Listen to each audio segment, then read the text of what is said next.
Suspense.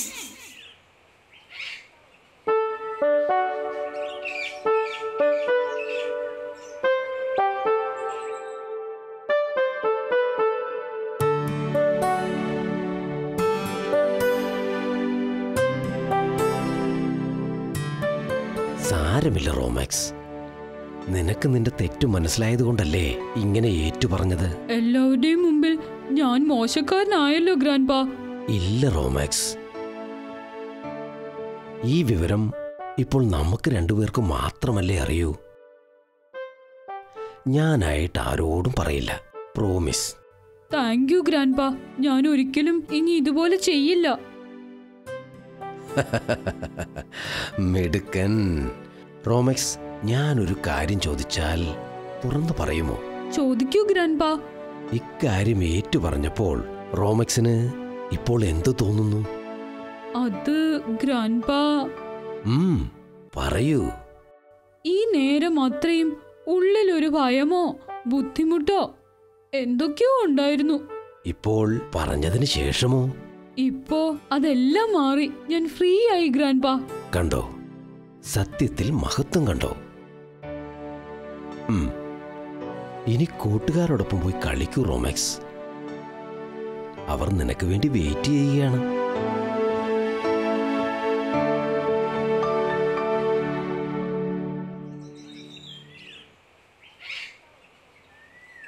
ഷടാ, cash ഒപ്പിക്കാൻ പോയ റോമാക്സിനെ കാണുന്നില്ലല്ലോ. അവൻ എൻ്റെ ട്രാക്കിൽ വീഴുകയായിരുന്നെങ്കിൽ കുറെ കാര്യം അവനെ കൊണ്ട് സാധിക്കാമായിരുന്നു.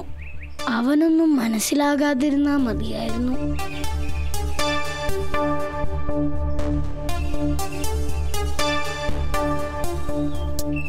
ആ, വന്നല്ലോ. ഹലോ റോമാക്സ്.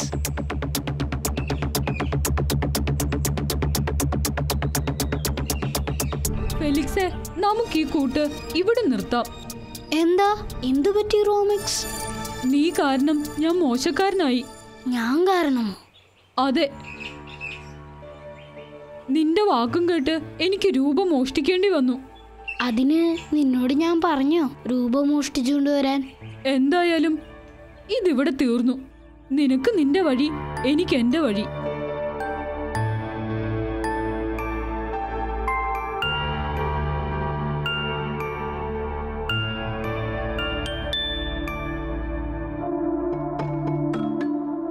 അങ്ങനെ അവനും പോയി.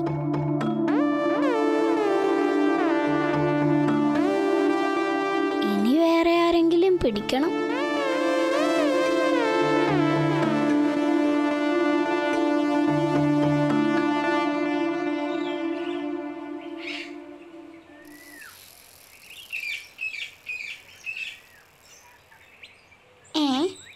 റോമാക്സ് അല്ലേ വരുന്നത്? ഇവനിത് എവിടെ പോയിട്ട് വരിക? ആദം,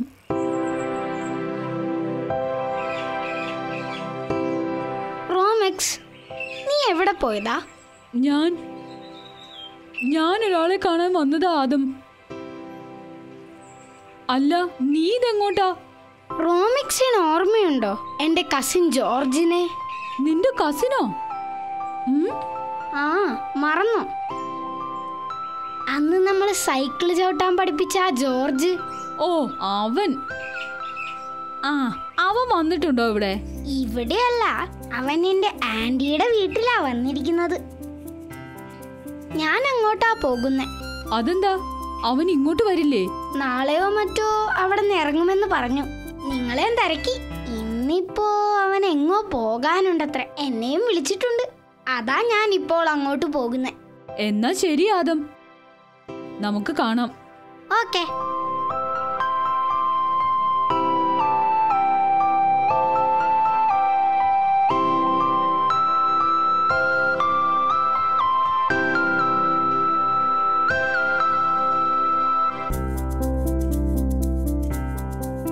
ഞാൻ തിരിച്ചു പോയാലോന്ന് ആലോചിച്ചതാ. അതെന്തു പറ്റി? ഈ ഞാൻ നിനക്ക് വേണ്ടി എത്ര നേരം കാത്തിരിക്കണം? എന്റെ ജോർജെ, ഈ സൈക്കിളും ചവിട്ടി ഞാൻ ഇവിടം വരെ വരണ്ടേ? എനിക്കിങ്ങനെ ആർക്കും വേണ്ടി കാത്തിരിക്കുന്നത് അത്ര ഇഷ്ടമുള്ള കാര്യമല്ലെന്ന് നിനക്കറിയാമല്ലോ. എന്റെ പൊന്നും കുരിശു മുത്തപ്പാ, ഇവനങ്ങ് മാറിപ്പോയല്ലോ. ഈ സൈക്കിളിലാണോ ഞാൻ കൊണ്ടുപോകാമെന്ന്? ഈ സൈക്കിൾ പോരെ ജോർജ്? ഓ ഷേ, ഞാൻ ഇതിൽ കയറിയെന്ന് എന്റെ ഫ്രണ്ട്സ് ആരെങ്കിലും അറിഞ്ഞാൽ. ഇവനിച്ചിരി ഓവറാണല്ലോ. അല്ലെങ്കിൽ കുഴപ്പമില്ല, അവരൊക്കെ അങ്ങ് ഫോറിനിലാണല്ലോ. ആദം, ഞാനിതിൽ കയറാം. നീ വലിയ പബ്ലിസിറ്റി ഒന്നും കൊടുക്കാണ്ടിരുന്നാ മതി. നീ കേറ് കേറ്.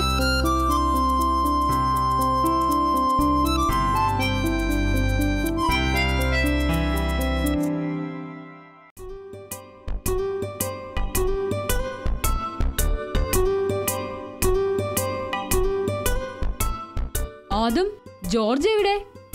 അതെ, നമ്മൾ വന്നിട്ടിപ്പോൾ 1 മണിക്കൂറിൽ കൂടുതലായി. ഇനി അവൻ മറന്നു കാണോ? എന്റെ പൊന്നും കുരിശു മുത്തപ്പാ, ഞാനിപ്പ എന്താ മറുപടി പറയുക?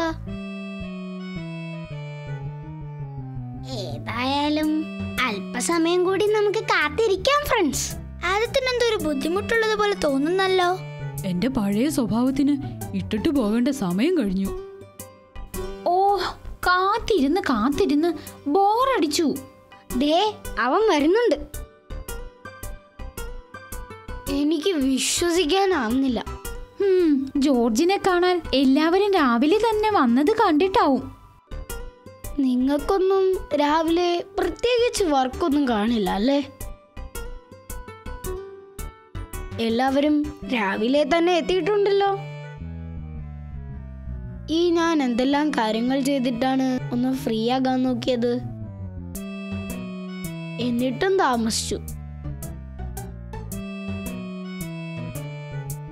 പിന്നെ നിങ്ങളൊക്കെ വെയിറ്റ് ചെയ്യുമെന്ന് എനിക്കറിയാമായിരുന്നു. ഏതായാലും ജോർജ് വാ, ഇവിടെ ഇരിക്ക്. ഈ സിമന്റ് ബെഞ്ചിലോ?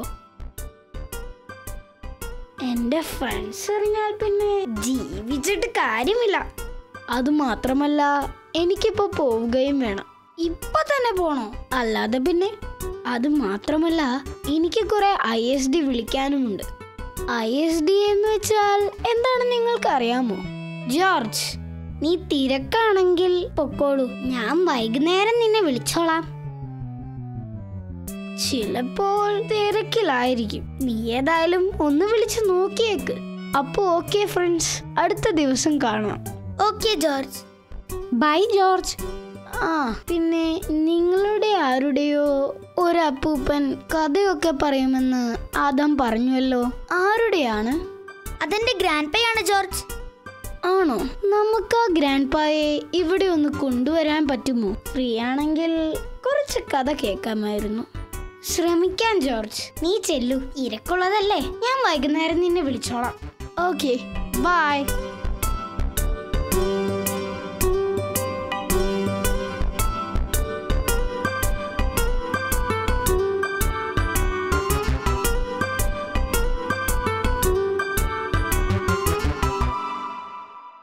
ജൂലിയാന, എന്റെ ആ മരുന്നൊന്ന് എടുത്തു തരാമോ? ദാ ഇപ്പോ കൊണ്ടുവരാം.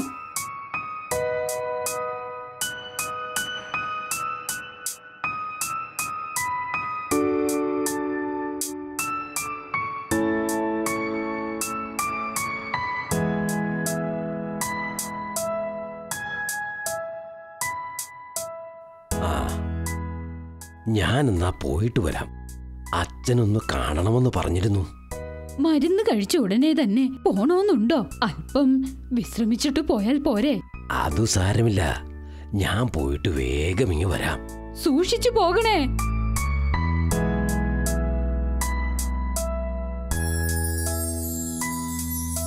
ഹോ, ഇന്നത്തെ ദിവസം വേസ്റ്റ് ആയി. അവന്റെ ഒരു കസിൻ. പോട്ടെ, അവനെ വിഷമിപ്പിക്കണ്ട. ജോർജ് അങ്ങനെയൊക്കെ സംസാരിച്ചതിന് ആദ്യം എന്തെടുക്കാനാണ്? ഹോ, അവന്റെ ഒരു ഭാവം കണ്ടാൽ ലോകത്തിലെ ഏറ്റവും തിരക്കുള്ള ആള് അവനാണെന്ന് തോന്നും. അതെ, അവന്റെ ഒരു ISDയും കുറെ കൂട്ടുകാരും. പോട്ടെ ഫ്രണ്ട്സ്, അതൊക്കെ കഴിഞ്ഞ കാര്യങ്ങളല്ലേ. ഇനി നമുക്ക് എന്താ പരിപാടി പ്ലാൻ ചെയ്യൂ. നമുക്ക് ആദത്തിന് ഒരു റൗണ്ട് കൂടി കൊടുത്താലോ? പോട്ടെ റോമാക്സ്, അല്ലെങ്കിൽ തന്നെ ആദം എന്ത് തെറ്റ് ചെയ്തു? നമുക്കെന്നാൽ ക്രിക്കറ്റ് കളിച്ചാലോ? അതിന് ബോളും ബാറ്റും സ്റ്റമ്പും എല്ലാം ആദത്തിന്റെ വീട്ടിലല്ലേ? എന്നാൽ സൈക്കിൾ റേസ് നടത്താം. പക്ഷെ എല്ലാ ഹെൽമറ്റും ആദത്തിന്റെ വീട്ടിലല്ലേ? ഓ, ഇവനെ കൊണ്ട് ഞാൻ.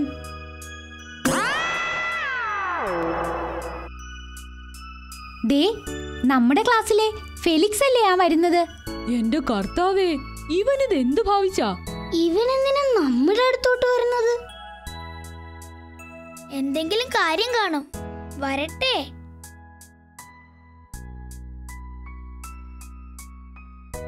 Hi friends. നീ എന്താ ഫെലിക്സ് ഇവിടെ? അതെ, എന്റെ കയ്യിൽ 4 സിനിമാ ടിക്കറ്റുകൾ കിട്ടിയിട്ടുണ്ട്. നിങ്ങൾ 90 രൂപ വെച്ച് തരികയാണെങ്കിൽ ഞാനത് നിങ്ങൾക്ക് നൽകാം. ടൗണിൽ ഇപ്പോൾ ഓടുന്ന സിനിമയുടേതാണോ? അതെ പ്രിൻസേ, നല്ല സിനിമയാ. അല്ല, അവിടത്തെ ടിക്കറ്റ് മാക്സിമം 50 രൂപയല്ലേ, പിന്നെ ഇതെന്താ 90 രൂപ? എട ദുഷ്ടാ, അപ്പോ എന്റെ ചെലവിൽ നിനക്കും സിനിമ കാണാനുള്ള പണിയായിരുന്നല്ലേ?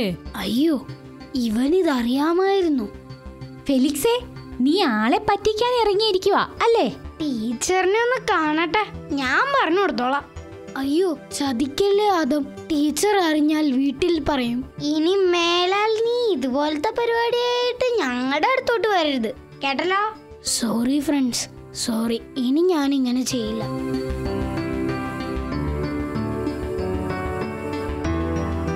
ശരിയാ, ഗ്രാൻഡ്പ പറഞ്ഞത് വളരെ ശരിയാ. നമ്മുടെ ഫ്രണ്ട്സ് എങ്ങനാണോ അതുപോലെ തന്നെയാവും നമ്മളും. അവന്റെ കൂടെ കൂടിയപ്പോ തെറ്റ് ചെയ്യാനുള്ള തോന്നലും കൂടെ കൂടി. എന്താ റോമാക്സ് നീ ആലോചിക്കുന്നത്? ഏയ്, ഒന്നുമില്ല പ്രിൻസ്. ഓ, ബോറടിക്കുന്നേ. ആ സൈക്കിൾ എടുത്തു വാ, ചുമ്മാതാണേലും ഒന്ന് ചവിട്ടാം. ശരിയാ, ഇരുന്നിരുന്ന് മരച്ചു. എന്നാൽ വാ, പള്ളി വരെ ചവിട്ടാം. എന്താ? ഓക്കേ.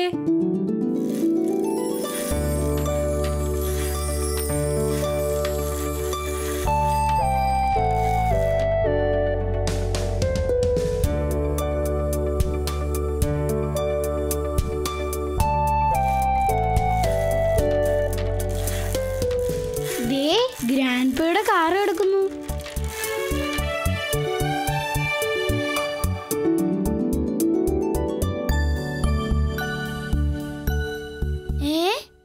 ഞാനെന്നാലും ഒന്ന് നോക്കിയിട്ട് വരാം.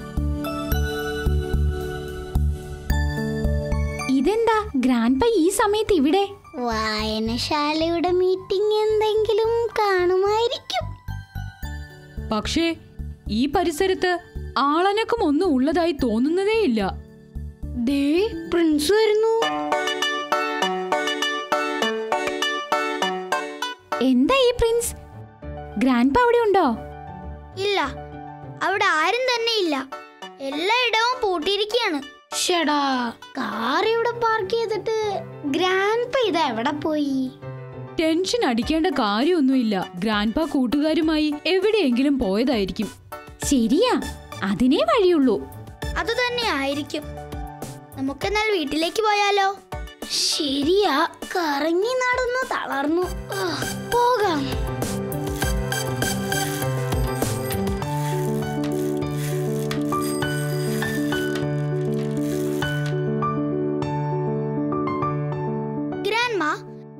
ഗ്രാൻഡ്പയുടെ കാർ പള്ളിമുറ്റത്ത് കിടക്കുന്നത് കണ്ടു. പക്ഷെ അവിടെ എങ്ങും ആരെയും കണ്ടില്ല. കർത്താവേ, ഇനി എന്തെങ്കിലും.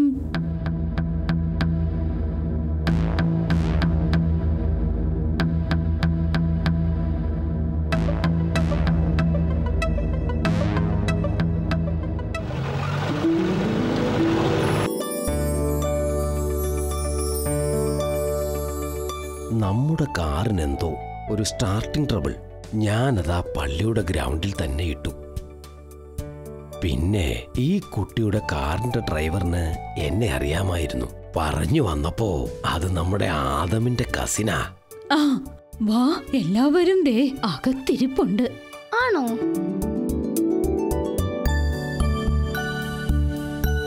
ഓ, ഞാനങ്ങ് ഭയന്നു പോയി. എന്തിന്?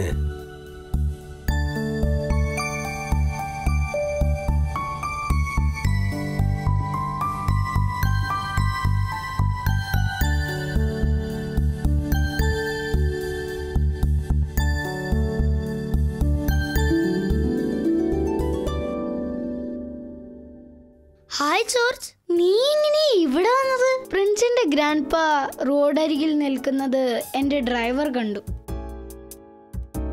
കാർ കേടായ കാര്യം അറിഞ്ഞപ്പോൾ ഞാൻ പറഞ്ഞു, എന്നാൽ കേറിക്കോളൂ, ഞാൻ കൊണ്ടാക്കി തരാമെന്ന്. സോ നിങ്ങളെയും കാണാൻ പറ്റി. അവൻ തുടങ്ങിയല്ലോ. ശരിക്കും പറഞ്ഞാൽ ഞാൻ അല്പം ബിസിയാണ്. എന്നാലും ഇവിടെ വന്ന സ്ഥിതിക്ക് ഗ്രാൻഡ്പയുടെ ആ പാട്ടൊന്ന്, ഓ പാട്ടല്ല കഥയാണല്ലോ, ശരി ആ കഥയൊന്ന് കേട്ടാലോ? ഇത് അവസാനത്തെയാ, ഇനി നിന്നെ ഈ പരിസരത്ത് അടുപ്പിക്കില്ല, നോക്കിക്കോടാ. ആരാന്ന് വെച്ചാൽ അതിന് ഏർപ്പാട് ചെയ്യൂ. ഞാൻ തന്നെ ചെയ്യാം ജോർജ്.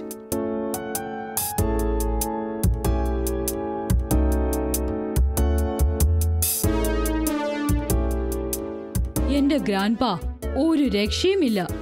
ആ ജോർജിന്റെ അഹങ്കാരം പിടിച്ച സംസാരം സഹിക്കാൻ പറ്റുന്നില്ല.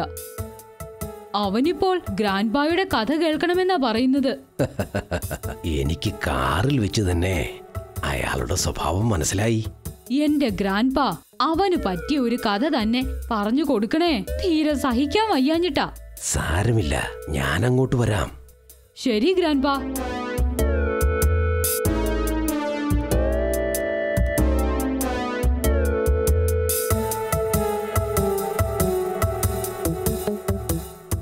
നിങ്ങളും ഈ കഥ ശ്രദ്ധിക്കണേ.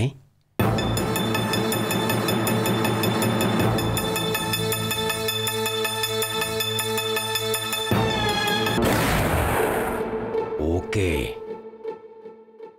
ജോർജിന് കഥയൊക്കെ ഇഷ്ടമാണോ? പിന്നെ അതുമല്ല, സ്കൂളിൽ ഇതുപോലുള്ള കോമ്പറ്റീഷൻസ് നടക്കുമ്പോൾ എനിക്കാ ഫസ്റ്റ്. മിടുക്കൻ. അപ്പോൾ ഫാരിസേന്റെയും ചുങ്കക്കാരന്റെയും കഥ കേട്ട് കാണുമല്ലോ അല്ലേ?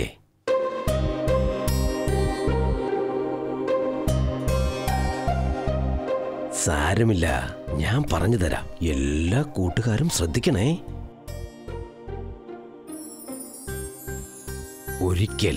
ഒരിക്കൽ എന്ന് പറഞ്ഞാൽ വളരെ പണ്ട്, രണ്ടുപേർ പ്രാർത്ഥിക്കാനായി ദേവാലയത്തിലേക്ക് പോയി. ഒരാൾ ഫരിസേയനും മറ്റൊരാൾ ചുങ്കക്കാരനും. ഫരിസേയന്റെ മുഖം പ്രൗഢിയിൽ ജ്വലിച്ചു നിന്നിരുന്നു. എന്നാൽ ചുങ്കക്കാരന്റെ മുഖത്ത് ദൈന്യത നിഴലിച്ചിരുന്നു. അവർ നടന്ന് ദേവാലയത്തിലെത്തി.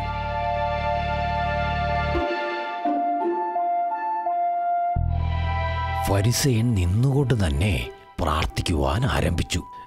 ദൈവമേ, നിനക്കു ഞാൻ നന്ദി പറയുന്നു. എന്തെന്നാൽ ഞാൻ അക്രമികളും നീതിരഹിതരും വ്യഭിചാരികളുമായ മറ്റു മനുഷ്യരെ പോലെയോ ഈ ചുങ്കക്കാരനെ പോലെയോ അല്ല. ഞാൻ ആഴ്ചയിൽ 2 പ്രാവശ്യം ഉപവസിക്കുന്നു. ഞാൻ സമ്പാദിക്കുന്ന സകലതിൻ്റെയും ദശാംശം കൊടുക്കുന്നു.